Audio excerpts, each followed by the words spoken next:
My name is Attorney Joan Thomas, and I represent the respondent, Debra Harris, in this matter. As you all are aware, this involves a civil stalking protection order that came about by the trial court. To fully understand this issue, I think you need to understand the players involved here. My client, the respondent, is Debra Harris. Debra Harris is the grandmother of two of the protected persons in this order, Dominic and Donovan. They're two minors. The mother, who is the petitioner, Jaclyn Martin, is the mother of the two children and the former daughter-in-law of my client, Debra. Her son, Danny Martin, was married to Jaclyn. Jaclyn and Debra continued and maintained a very close relationship throughout, even after the divorce. In fact, to the estrangement of her own son. Debra had Jaclyn and the two children actually move in with her after a period of time when they were going through their divorce. And thereafter, Jaclyn became pregnant, and even not with Danny's son, another man, and even offered to have my client be present in the delivery room. And I explain this so that you understand the closeness of that relationship.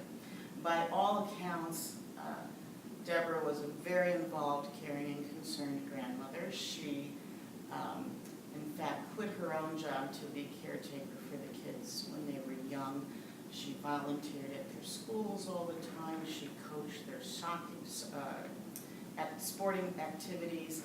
She was there all the time for everything. Unfortunately, a rift developed between Jaclyn and Debra. And Debra was also going through her own divorce in her marriage, so that there was without question a lot of strife. During this time, Debra sent a family email to a whole barrage of family members, including Jaclyn. Jaclyn cites this in her petition, this email, although she states very clearly in court that she was not threatened in any way. She did not take it as a threat. She just found it to be rude, and it was hurtful to her. She cites that, and she also cites a banquet, an awards banquet of one of the children, wherein Debra attended, but didn't sit down with her estranged husband and Jaclyn. The grandson went up to see his grandmother and say, come on down and sit with us. She says, I don't think that's a good idea. He got upset. She eventually moved down to the row behind them, and that was that. That was the second incident cited by Jaclyn. The third incident cited by her was an open house that Debra attended, as she has always attended. And it's worthy to note that after that banquet incident, and Jaclyn couldn't remember the date or the time or even the purpose for it, it's worthy to note that after that, Debra watched the children all summer for Jaclyn. She attended then this open house and was never told not to attend. And this is the place where she volunteers and, of course, is very involved with the children. Jaclyn was offended at that because I'm not sure why she was just offended that she attended that. In Jaclyn's words, she didn't know her boundaries. Another time, Debra went to her son Danny's house to bring things for the children, and while she was there, she was venting to her son, and her son only. And she made a flippant comment about, sometime if I could stab Tim, who's her estranged husband, and Jaclyn and me, and all this crap would be over. She was venting, and her son even admitted she was venting. She said to him, and again, undisputed facts, of course you know I would never do that. And he said, right, I know. And That was the end of that. They continued their conversation for another 20 minutes and she left and that was the end. Then, again, it's important to note the next day he talked to Jaclyn, never mentioned this. Several days later, he called his aunt in Maine. He then, to talk to her about this. He called his uncle in New Mexico to talk to her. Somehow it got back to Aunt Susie, who called somebody else in the family, who called somebody else, who eventually called Tim, who eventually called Jaclyn. And this rumor mill went through, and Jaclyn, as a result, came and filed this petition. Jaclyn was not concerned, according to her own testimony, about what was said. She was concerned about the, quote, ease of how she said it. Now keep in mind that Jaclyn didn't hear it from Debra. She didn't hear it at all. And it was never meant to be heard by Jaclyn. This is a confidential venting between her and her son that I think we can all relate to, particularly going through the stress and strife of a divorce. Why is this all important? Because the elements of the menacing by stalking statute have not been met.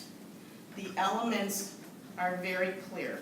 There must first be a pattern of conduct that shall knowingly cause another person to believe that the defender will cause physical harm or substantial mental distress to another person. In this case, there was absolutely no pattern of conduct. And in fact, Jaclyn couldn't point to a pattern of conduct except that she thought her son should not be involved in adult issues. That was her complaint about the awards banquet, that her son shouldn't be involved in adult issues. Even Jaclyn admitted in her own testimony that it would cause harm to these children to be taken away from their grandmother that has been so instrumental in their lives. That was her testimony. Yet a stalking order came through that did exactly that. So there's no pattern of conduct whatsoever. There is no knowingly causing threat to another person. The fact that she vented to her son in a confidential setting and then immediately said, of course you know I'd never do that, certainly doesn't rise to the action of a threat. And in fact, her estranged husband attempted to have a domestic violence action in domestic court, and that was denied based on exactly the same facts. The mental distress, again, is a high level. Can you back that up for Sure. a moment? I'm not sure if that is if any of that is in the record before this court. The attempt of the estranged husband to have a domestic. I don't believe it is, Your Honor. Oh, okay, then never mind. Okay. We can't consider it. In any event, the mental distress must be beyond mere annoyance, as maybe a former daughter-in-law would be annoyed with her mother-in-law. It reaches a threshold where it significantly impacts a person's life, where psychiatric treatment could or should be taken. It doesn't mean they have to have mental health treatment, but it could or should be taken. Here, none of that happened. Instances of that would be having to change your pattern going to work because you're being stalked, or having your property vandalized, or leaving notes, or those kinds of things. There's nothing here whatsoever that Jaclyn pointed to that indicated that Debra did anything out of line except get her annoyed. She felt that she should not have been at that open house. No reason why, but she just felt that. That's not a reason for this statute, This is a very serious statute to protect people from harm. And there was no harm put forth anywhere in this situation. So, in fact, the order specifically states she may cause physical harm. Well, that's not what the statute says. The statute says will cause physical harm. The order never references knowingly, and the statute is very specific about knowingly causing another person this harm. And nothing in the order. And in fact, the order talks about texting because of respondents, texting, face-to-face statements, and threats. Nobody testified about texting. There was no texting involved. But Mike, when I read that, I assumed that the trial court was referring to the email. There was an email. there was a family email, but yeah, there was no texting. Sure. And there was no face-to-face statement. None. There was never an altercation, face-to-face, or statements made between Debra and her daughter-in-law that were adverse at all. There was nothing. So the recitation of the facts here just don't fit the record. And again, it's very serious because Debra has suffered serious collateral damage. As a result of this order, she has been estranged from her grandchildren, who by all accounts everyone said would cause harm. She hasn't been able to volunteer at the schools that she has always volunteered at. She hasn't been able to coach the children's activities that she's always coached. The damage caused to her by this is very, very severe, and unfortunately that damage caused to the children is just as severe. And the damage caused to the relationship that was between Jaclyn and Debra, this very strong relationship, is very, very severe and has not ever had a chance to heal or unify in any way or be remedied because of this order that is based on erroneous facts as well as a complete misplacement of this law.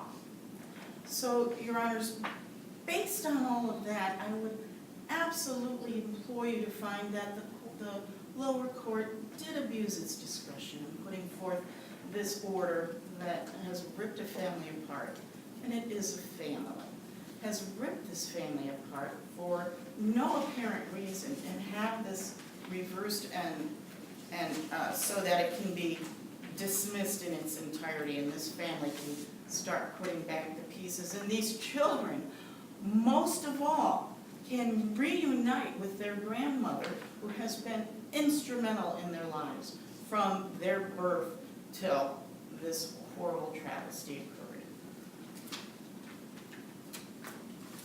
Thank you for your presentation to the court. The court will take the matter under advisement and will send the opinion that we issue to both sides. And you also, we will release on the Supreme Court website and our own website, so you